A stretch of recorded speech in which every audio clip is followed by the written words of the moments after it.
He was 21 years old. He was asleep in his own bed. His pregnant fiancée was lying next to him, and the United States government wanted him dead. On December 4th, 1969, at 4:30 in the morning, 14 police officers stormed the apartment. They fired more than 90 shots. Fred Hampton never woke up.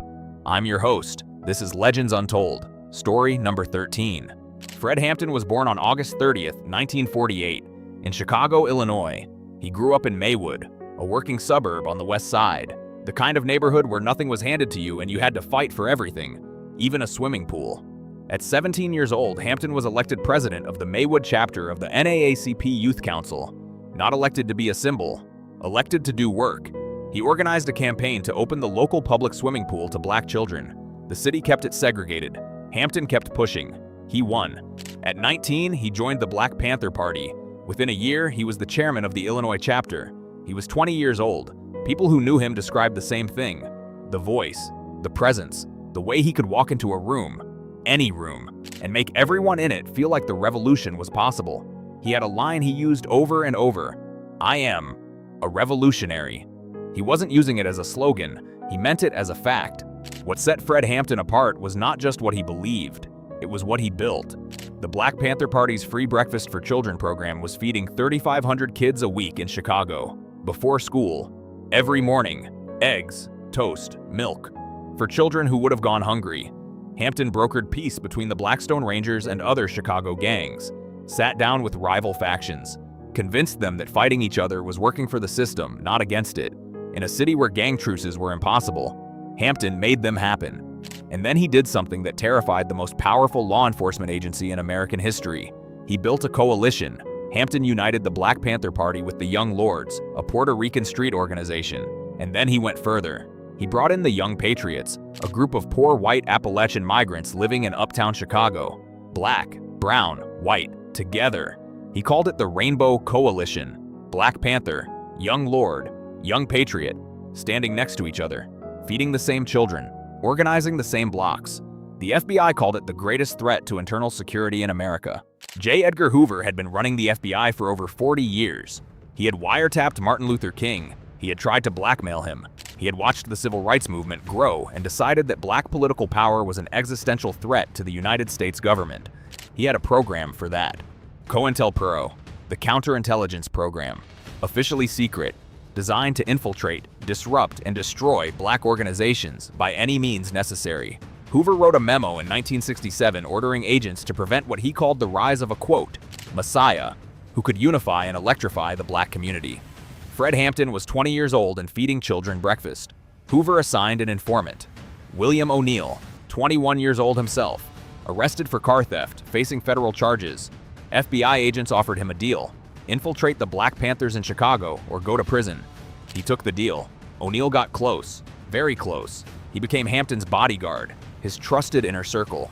And in November 1969, 1 month before the raid, he handed the FBI a floor plan of Hampton's apartment. 2,337 West Monroe Street. Every room, every door, every wall. The FBI paid O'Neill a $300 bonus for that floor plan. A night of December 3rd.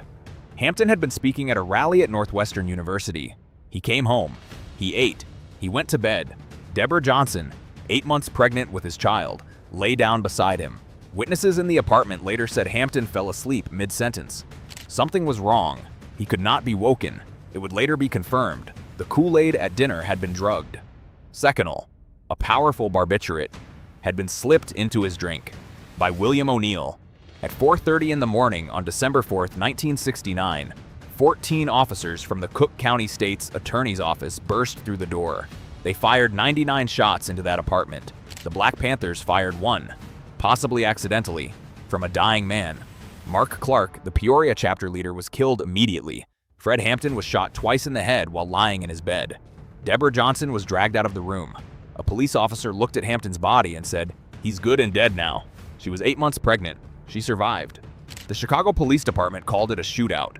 They said the Panthers fired first. They said their officers acted in self-defense. Investigators came in. They looked at the physical evidence. 99 shots had entered the apartment from outside.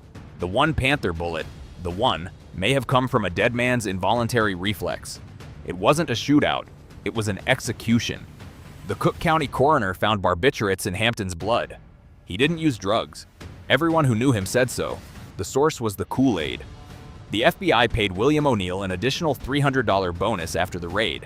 In 1990, the year after O'Neill's identity was revealed in the documentary Eyes on the Prize, too, he ran into oncoming traffic on a Chicago highway. He was 21 years old when he helped plan the murder of a man who was also 21 years old. The fight didn't end that morning. In 1982, after more than a decade of lawsuits, the families of Fred Hampton and Mark Clark won a settlement of $1,850,000 from the city of Chicago, Cook County, and the federal government. The government admitted no wrongdoing. In 2021, 52 years after the raid, newly declassified FBI documents confirmed what Hampton's family had always said. J. Edgar Hoover personally directed the operation. The order came from the top. That same year, Warner Brothers released Judas and the Black Messiah, the story of Fred Hampton and William O'Neill. It won the Academy Award for Best Supporting Actor. Daniel Kaluuya, playing Fred Hampton. Fred Hampton Jr. was born 25 days after his father was killed. He has spent his life carrying that name. He now leads the Black Panther Party Cubs, continuing the work his father began. The apartment at 2337 West Monroe Street is gone now, but the bed where Fred Hampton was killed, that bed is still preserved. A 21-year-old man, a floor plan, a drugged drink, 99 shots in the dark. This is what happened to the boy from Maywood who wanted to feed children breakfast. Say his name, Fred Hampton. I'm your host. This is Legends Untold, story number 13.